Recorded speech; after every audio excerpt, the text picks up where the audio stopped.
Good morning. Good morning, sir. So today we are going to discuss the reading module.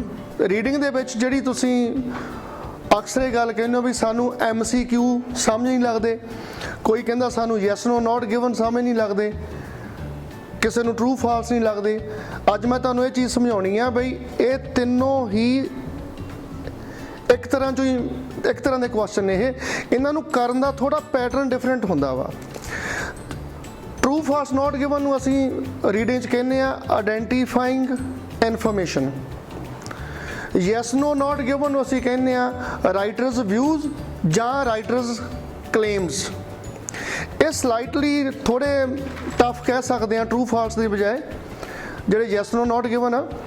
But ਜਿਹੜੇ multiple choice question ਨੇ ਉਹ almost same ਹੁੰਦੇ ਨੇ। ਹੁਣ ਤੁਸੀਂ ਧਿਆਨ ਦੇਖੋ ਜਿਹੜਾ ਮੈਂ ਬੋਰਡ ਦੇ ਉੱਤੇ ਲਿਖਿਆ ਹੋਇਆ, ਇੱਥੇ ਮੈਂ ਲਿਖਿਆ ਵੀ computers are gaining in popularity comma despite their cost.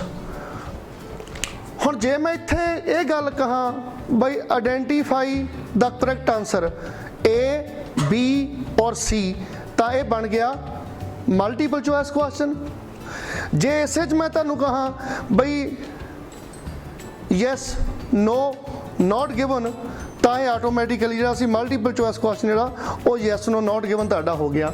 ਹੁਣ ਜੇ ਅਸੀਂ ਇਹ ਆਪਸ਼ਨ 'ਚ ਲੈ ਕੇ ਚੱਲਦੇ ਹਾਂ ਤਾਂ ਕੰਪਿਊਟਰਸ ਆਰ ਗੈਟਿੰਗ ਚੀਪਰ। ਜੇ question the route C yes no not given ਤਾਂ ਇਹ ਨੋਟ ਗਿਵਨ ਆ ਕਿਉਂਕਿ ਇਹਦੀ ਗੱਲ ਨਹੀਂ ਹੋਈ ਚੀਪ ਹੋਣ ਦੀ। ਬੀ ਕੰਪਿਊਟਰਸ ਆਰ ਐਕਸਪੈਂਸਿਵ, ਇੱਥੇ ਲਿਖਿਆ ਹੈ ਡਿਸਪਾਈਟ देयर ਕੋਸਟ ਤਾਂ ਇਹ ਯੈਸ ਵੀ ਹੋ ਗਿਆ। ਤੇ ਜੇ ਮਲਟੀਪਲ ਚੋਇਸ ਕੁਐਸਚਨ ਦੇ ਨਜ਼ਰੀਏ ਨਾਲ ਦੇਖਾਂਗੇ ਤਾਂ ਕਰੈਕਟ ਆਨਸਰ ਕੀ ਹੋ ਗਿਆ? ਬੀ ਹੋ ਗਿਆ। ਸੀ ਕੀ ਆ? Computers use to be more popular than they are now. ਇਹ 'ਚ ਵਕਤ ਦੀ ਗੱਲ ਨਹੀਂ ਹੋਈ ਕਿਤੇ, ਦੈਨ ਦੇ ਆਰ ਨਾਓ ਤਾਂ ਕੌਂਟਰਾਡਿਕਸ਼ਨਸ ਹੋ ਗਈਆਂ। ਕੌਂਟਰਾਡਿਕਸ਼ਨ ਦੇ ਵਿੱਚ ਕੀ ਹੋ ਗਿਆ? ਜਿਹੜਾ ਆਨਸਰ ਆ ਤੁਹਾਡਾ ਉਹ ਨੋ ਹੋ ਗਿਆ। ਐਂ ਜੀ ਤੁਹਾਨੂੰ ਮੈਂ 2 ਨੰਬਰ ਕੁਐਸਚਨ ਦੇ ਲੈ ਚੱਲਦਾ। ਜੇਕਰ ਮਲਟੀਪਲ ਚੋਇਸ ਕੁਐਸਚਨ ਹੋਊ ਤਾਂ ਆਪਾਂ ABC ਕਰੈਕਟ ਲੋਕੇਟ ਕਰਨਾ। ਜੇ ਯੈਸ ਨੋ ਨੋਟ ਗਿਵਨ ਆ ਤਾਂ ਆਲਰੇਡੀ ਇੱਥੇ ਲਿਖ ਦਿੱਤਾ ਗਿਆ। ਹੁਣ ਇਹ ਕੀ ਆ? Educational standards in schools have, in general, been gradually improving. Schools have been getting better.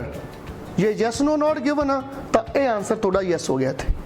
ਜੇ ਮਲਟੀਪਲ ਚੋਇਸ ਕੁਐਸਚਨ ਦੇ ਹਿਸਾਬ ਨਾਲ ਦੇਖੀਏ ਤਾਂ ਤੁਹਾਡਾ ਕੋ ਆਨਸਰ ਹੋ ਗਿਆ A।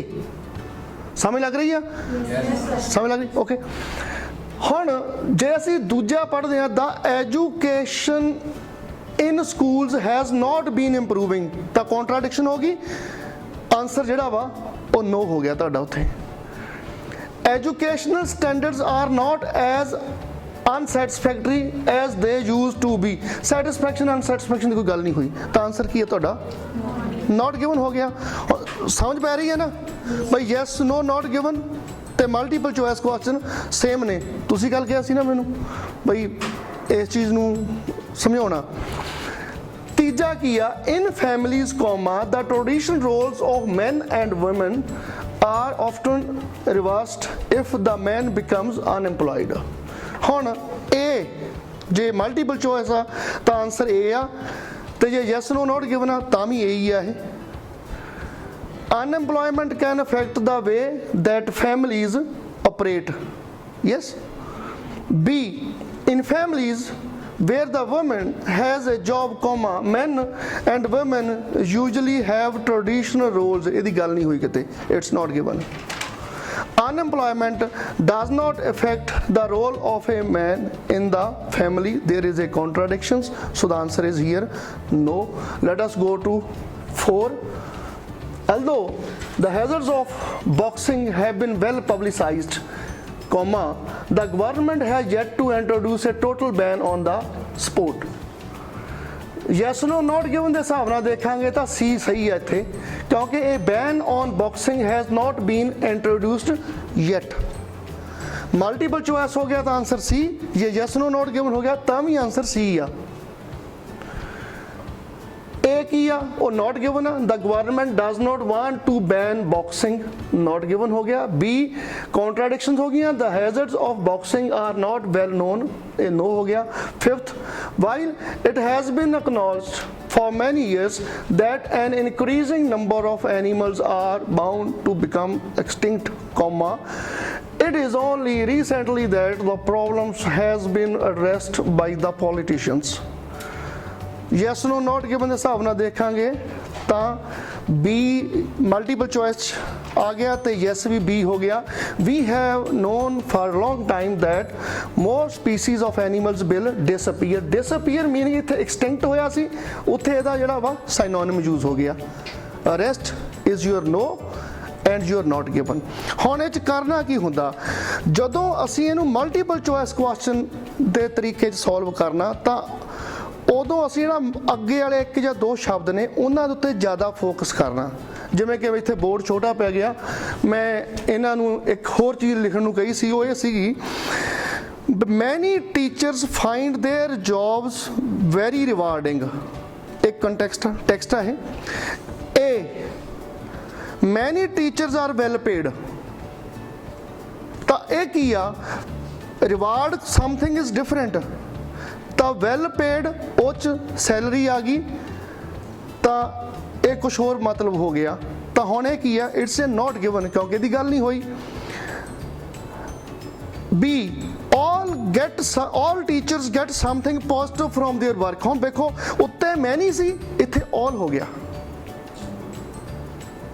ਤੀਜੇ 'ਚ the majority of teachers get satisfaction from their work।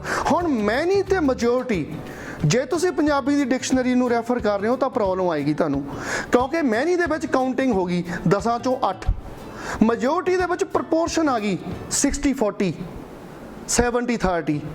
ਤਾਂ ਮਲਟੀਪਲ ਚੋਇਸ ਕੁਐਸਚਨ ਕਰਨ ਲੱਗਿਆ ਜਿਹੜਾ ਪਹਿਲਾ ਸ਼ਬਦ ਆ ਉਹਨੂੰ ਬੜੇ ਧਿਆਨ ਨਾਲ ਦੇਖਣਾ, ਤੇ ਜਦੋਂ ਇਹ ਯੈਸ ਨੋ ਨੋਟ ਗਿਵਨ ਕਰਨਾ ਉਦੋਂ ਜਿਹੜਾ ਮਿਡਲ ਪਾਰਟ ਆ ਜਿਹੜੀ ਸਟੈਮ ਉਹਦੇ ਤੇ ਆਪਾਂ ਫੋਕਸ ਕਰ ਦੇਣਾ। I hope you understand. ਕੋਈ doubt? Just keep watching our YouTube channel.